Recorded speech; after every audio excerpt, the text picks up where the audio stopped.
Are you a podcaster? Maybe you've got that big idea and you're looking for a network to join.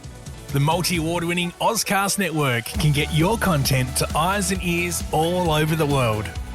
Join now for the first month free, and you could be featuring this sound at the beginning of your podcast. Ozcast. Simply head to ozcastnetwork.com for details.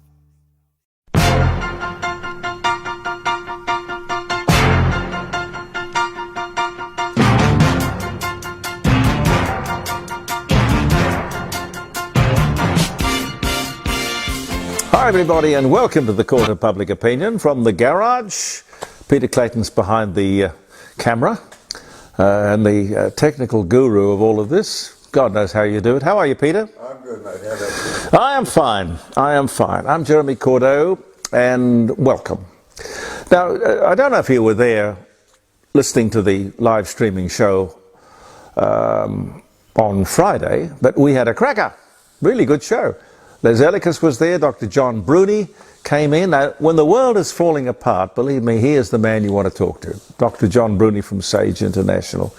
Tony Denton was there, Ian Smythe and Andrew Fraser. They were most interesting. These wonderful, wonderful people from the Radio Museum exhibition at the State Library. That's still on all this week. You should see it. Phil Ackman was on the show, Peter Gers, Senator Bob Day, Christopher Cordeaux came in. Maria rang, John, busy show, busy. 0491 65 68 60 if you'd like to join us this coming Friday, or any Friday, jeremycordeaux.com live streaming, 9 until 12. Budget night tonight. Budget night.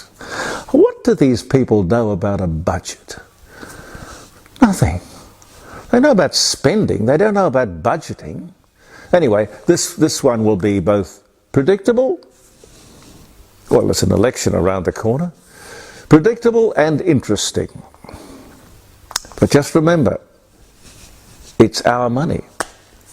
I got in a bit of a panic because I couldn't find any dates for today. I subsequently did, because I like to run through a few things at the end of our podcast, our posting here on Facebook, the Court of Public Opinion. I came up with a few interesting things. They're always interesting. History's fascinating, and there's always more to the story. The Spitfire is 100 years old. The E-Type Jaguar is not far behind. I like to think of them both sort of modeled with the same mentality. Interesting week this week, not in history, but I suppose it will be. The Kennedy assassination secret files were released. All 80,000 pages. Breathless anticipation. Grassy knolls and conspiracy theories. And what did we get? Nothing. Nothing. The anniversary of attempting to kidnap, I don't know if it was assassination. No, basically it was kidnapping, or trying to kidnap Princess Anne, which brought up other interesting bits and pieces of royal history. Queen Elizabeth had 5 known assassination attempts. I didn't know that. I know about the guy with the bow and arrow who climbed in a window at Buckingham Palace. Queen Victoria, however, takes the prize. She had 8 attempts on her life during her 60 years on the throne. And this is where it gets really interesting. In 1840, this is when that occurred, a guy called Edward Oxford shot at her while she was riding in her carriage around Hyde Park. This piece of history I never knew anything about. This guy, Edward Oxford, was arrested, declared insane, and guess what? Pete, what do you reckon happened to him? Well, don't tell me it's something to do with the university. No. No. No, he was arrested, declared insane, and deported to Australia. Where, believe it or not, he assumed a new name, a new life. He became John Freeman, and became a prominent journalist in Melbourne, working for the Argus newspaper, writing about what he described as the seedy side of life in that city. And he lived the life of a celebrity, and no one knew. Wow! Golly! Things you find when you start digging. A 2% deposit for young home buyers. Well, a 2% deposit for the young to buy a house. That's the government. Sorry, the taxpayer. They kind of just became the bank of mum and dad. Terrific. Well, knowing this mob, I tell you what, I'd want to check the fine print. Remember, these guys have created the problem. The house that you might want to build is twice as expensive as it should be because of government charges and taxes. And that's the truth. The problem the government is trying to fix, with an election looming, is of their making. They can't buy or rebate or subsidize or lie their way out of this. There should be no political advantage in trying to relieve people of the problems that you have created. Please, created or caused. Keep in mind that as we come up to this election, every day there will be big spending announcements, giveaways and gifts. Please remember, it is not their money. Their promises cost them nothing. They cost us everything, because ultimately we have to pay. And that goes for both sides of politics. On Sunday morning, the Prime Minister was out and about early, a media conference at 7 a.m. Wow! Basically, it was to announce that the Labor government has suddenly become aware of the cost of living issues.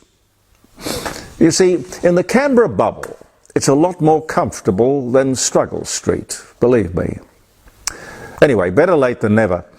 He must have sent one of his minders out to check what was going on. Sort of, I don't know, what would you call it? Word on the street. Well, you can't be consumed with all of that woke stuff and still have time to think about the cost of living. I understand, Prime Minister, I do. So what got the Prime Minister up so early? An announcement.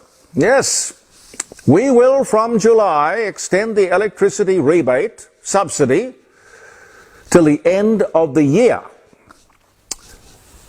This is where, now let me get it right, this is where we inflict the pain and then throw you an aspirin. This man is not only out of touch, he must think we're stupid. Number one, that's 6 months, during which time there will be a further 10 to 13% increase in the cost of electricity. Then the rebates end. What happens then? And next year, and the year after? Taking $75 off our bills in 2 quarters, that's $150, is a pretty feeble prime ministerial response to a cost of living crisis. I didn't see much media criticism of it. The opposition said, oh, we'll go along with it. Well, of course they could. They had to.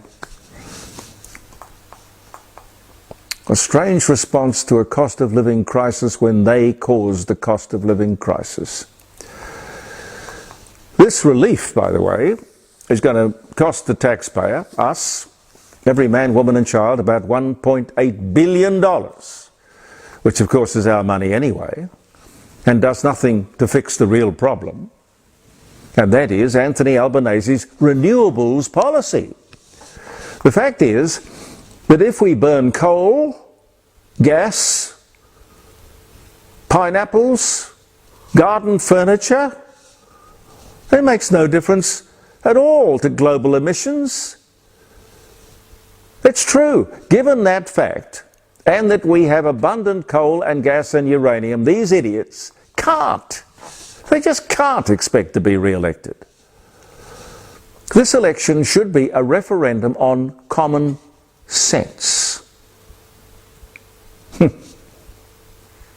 remember common sense, don't you? Pete, do you remember common sense? Well, it goes back a while. Oh, common sense. Whatever happened to common sense, I hear you ask? Well, could I... Look, I don't know if we can do this, Pete. You know, I'm not technically all that up with things, but this is what I got on my phone. And I reckon I can read this to you, a little bit of it. This is true. This is an obituary printed in the London Times. I think it's brilliant. Today we mourn the passing of a beloved old friend, common sense, who has been with us for many, many years. No one knows just exactly how old he was, since his birth records were long ago lost in bureaucratic red tape. He'll be remembered as having cultivated such valuable lessons as knowing when to come in out of the rain, why the early bird gets the worm, life isn't always fair, and maybe, just maybe, it was my fault.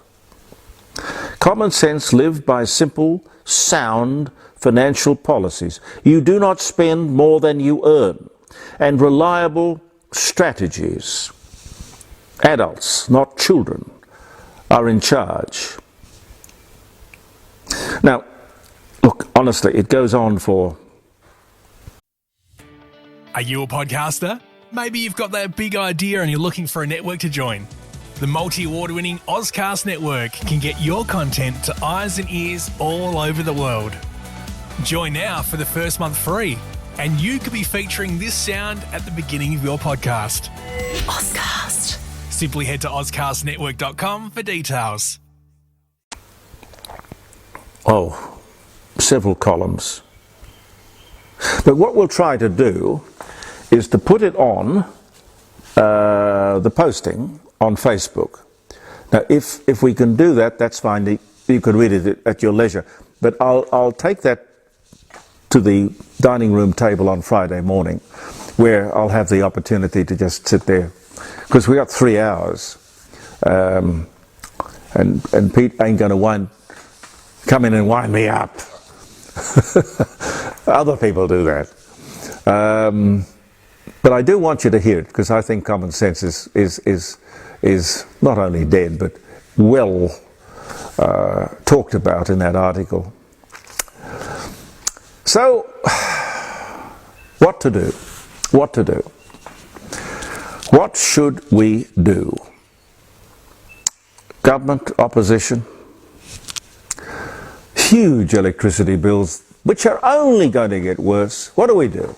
Here's an idea. Freeze the rollout of renewables where we are now, which is somewhere like 50% on a fine day, and the wind is blowing and the sun is shining.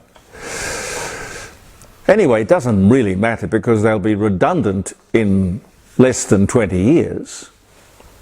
Recommission and refurbish our existing coal mines, extending their lives and giving us time and real bill relief.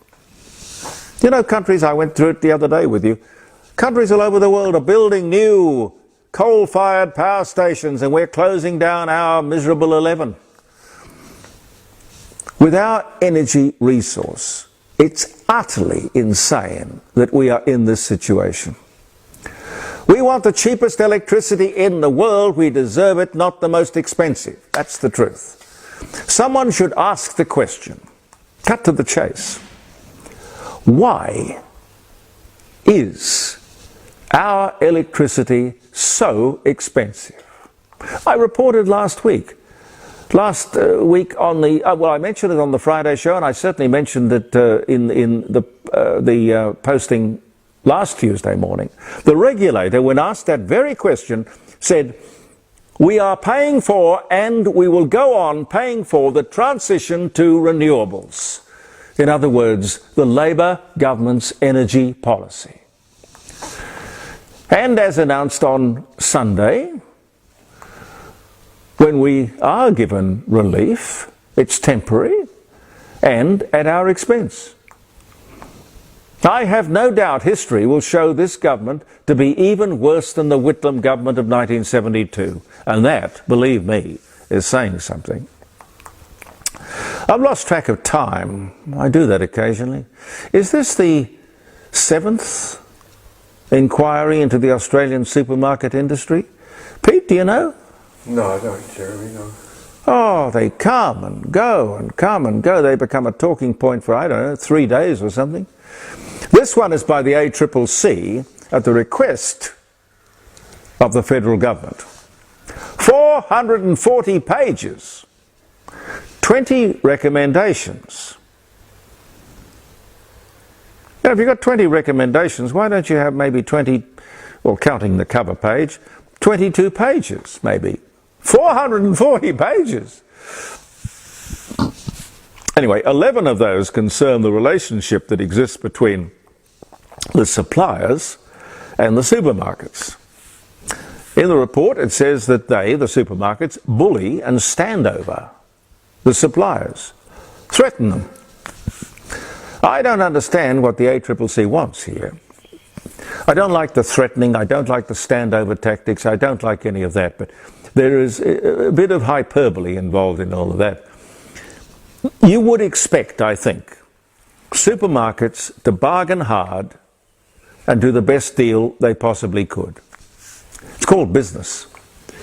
No evidence of land banking, but this is interesting. Coles and Woolworths are so profitable, they have no incentive to compete on price. They are not a duopoly, and they are among the most profitable supermarkets in the world. Yet there is no evidence of price gouging. They each have about 30, a bit less than 30% of the market. Aldi 9%. The rest go to the independents.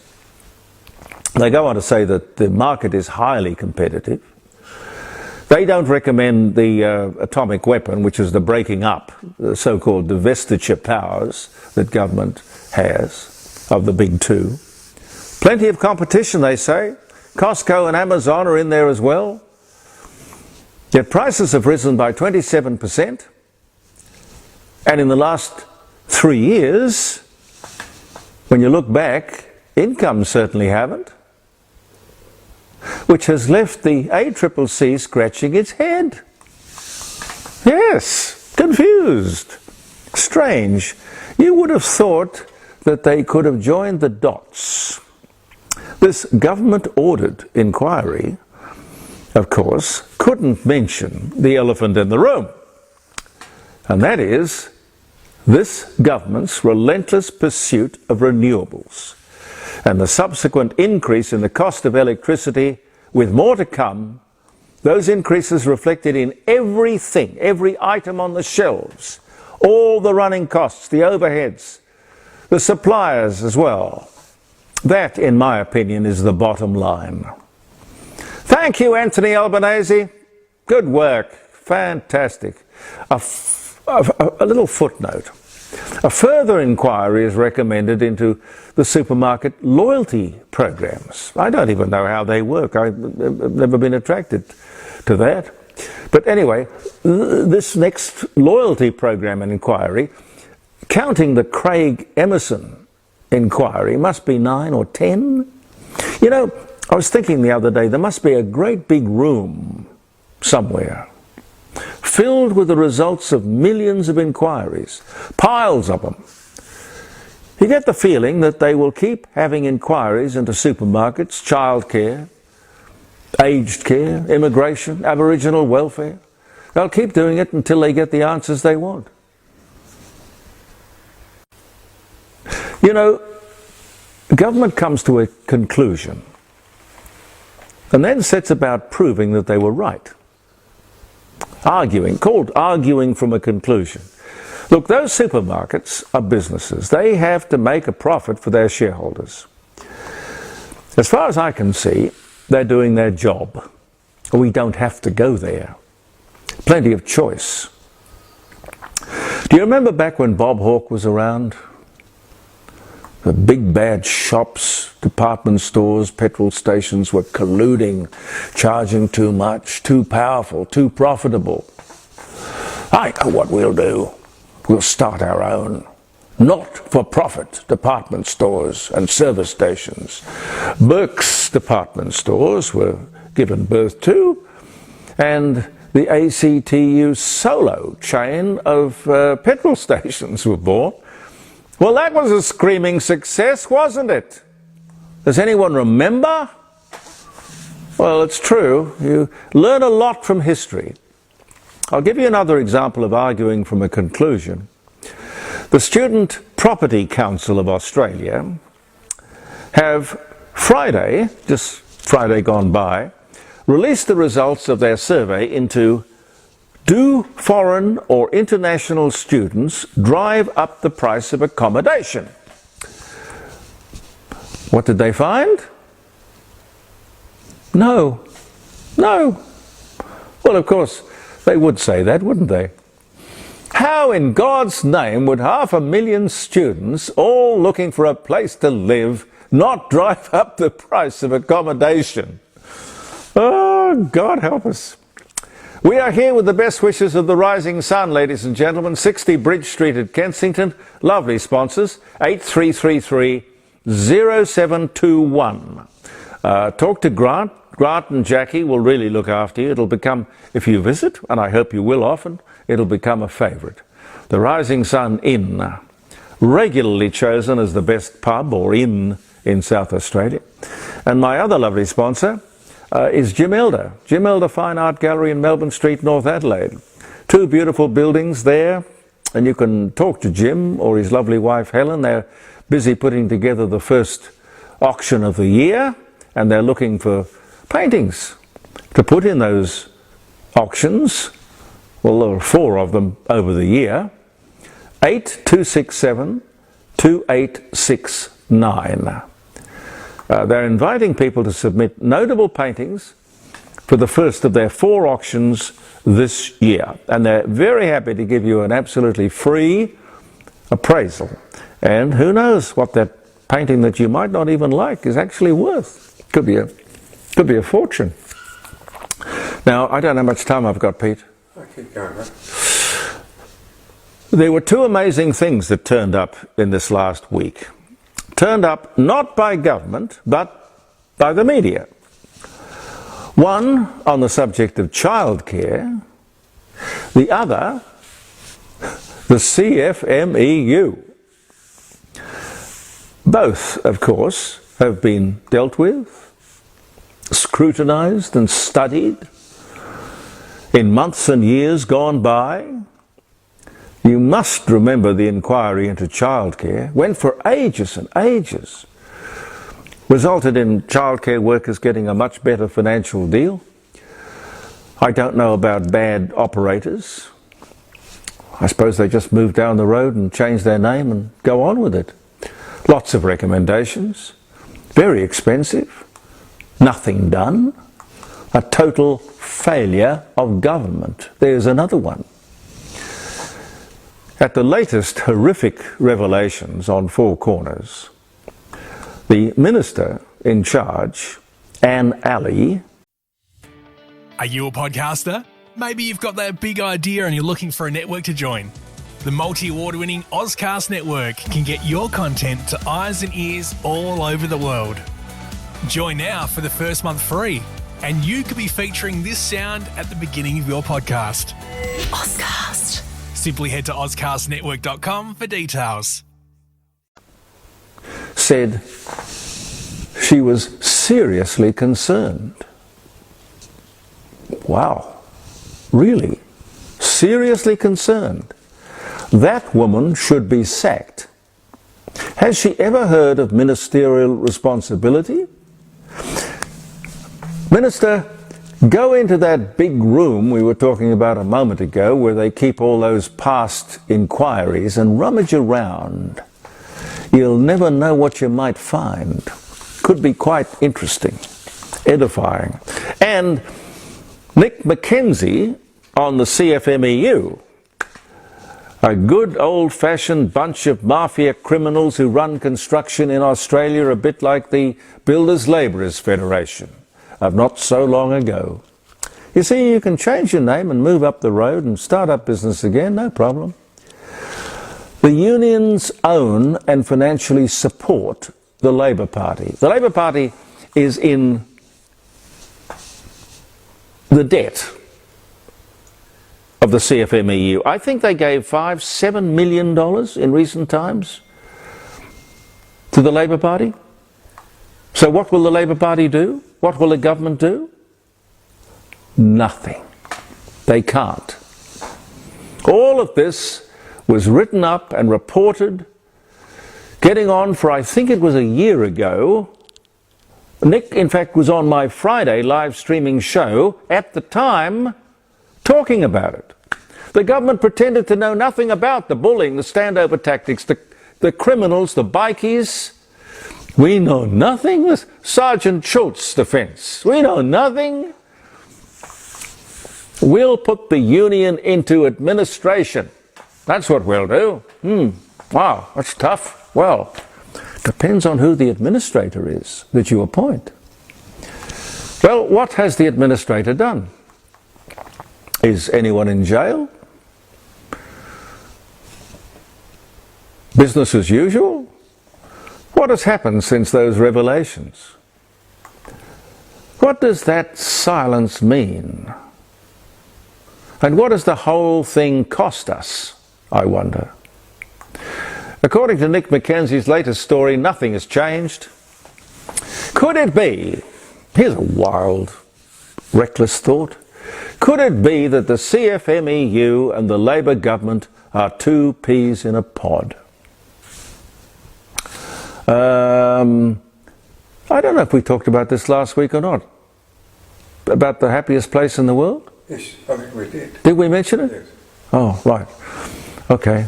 I sort of thought this was the happiest place in the world. And if this wasn't the happiest place in the world, we're number 11. Finland is number 1. It's in darkness for 6 months of the year. What are we doing wrong? I really don't know. If I've got time for just one more, unemployment figures came out last Thursday. It's confusing. I think probably the devil is in the detail. A big drop in employment, tens of thousands, but the figures say that unemployment is pretty stable, 4.1%. It seems a lot of people have, I don't know what you'd call it, opted out, stopped trying.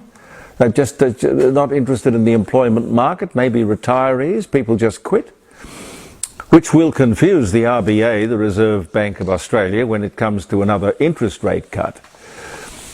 They want unemployment to be higher to slow the economy. We want everyone to have a job and, of course, pay less for his or her mortgage.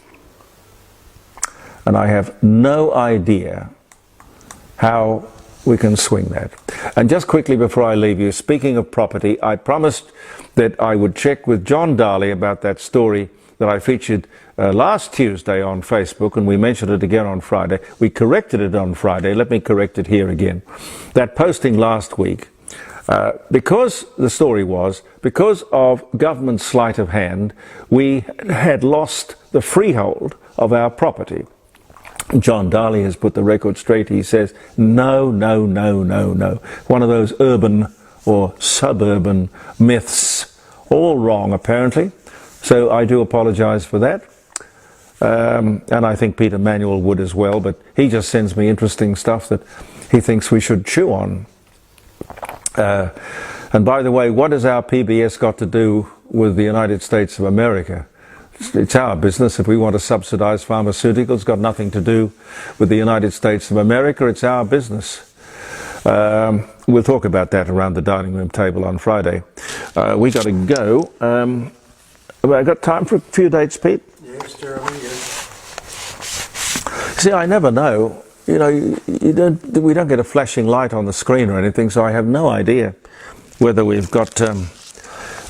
anyway, it's March the 25th, 31 AD, the first Easter, according to this particular report. 31, because Christ was crucified when he was, what, 33? Something like that, yes. Yeah, 36 before, yeah. So 31 AD was the first Easter. Elton John's having a birthday, born 47. David Lean, Dr. Zhivago, Lawrence of Arabia, Ryan's daughter, born this day in 1908. And the British Parliament abolishes the slave trade. Penalty £120 per slave introduced for people or for ships' captains who tried to capitalise on that awful industry. Flinders University is opened in South Australia. Happy birthday. Hamlet becomes the first British film to win an Academy Award, 1947. Flinders, by the way, was born on this day in 1966. Johnny Cash records The Ring of Fire, written by his lovely wife, June Carter, by the way. Cliff Richard records Please Don't Tease. It became the third #1 hit in the UK, and he's had one every year since 1960. He's phenomenal. Colour television sets produced by RCA were selling in America for £1,000 in 1954. And, oh yeah, that's fun. Cosmonaut Sergei Koshlikov was given smelling salts upon his return from 10 months in space on this day in 1992, when he discovered, leaving the capsule, that the Soviet Union had disappeared. Listen, you just can't leave home and not expect things to change, and who knows, maybe for the better. Oh, golly. Pro Hart died on this day in 2006. I loved him. He was fantastic. The first seaplane takes off from France in 1910. The Greatest Show on Earth, performed by P.T. Barnum and James Anthony Bailey, the old Barnum and Bailey. Ladies and gentlemen, that was 1881. I think we might leave it there. Thank you so much for being with us. Milton Berle, Uncle Milty. He died at 93 on this day in 2002. Worked right up till the end. He was fantastic. Uncle Milty. Do they reckon we can work till we're fertilizer? Why not? Why not? Why not? Peter Clayton and I, Jeremy Cordeaux, we will be back with our posting next Tuesday, and I do invite you to join us on Friday around the dining room table at 9 o'clock for a great show. Believe in yourself, and thank you for viewing the Court of Public Opinion.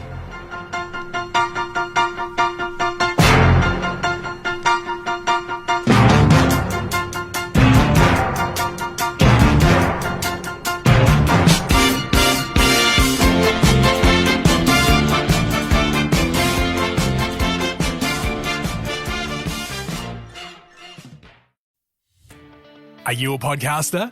Maybe you've got that big idea and you're looking for a network to join. The multi-award-winning Ozcast network can get your content to eyes and ears all over the world. Join now for the first month free, and you could be featuring this sound at the beginning of your podcast. Ozcast. Simply head to ozcastnetwork.com for details.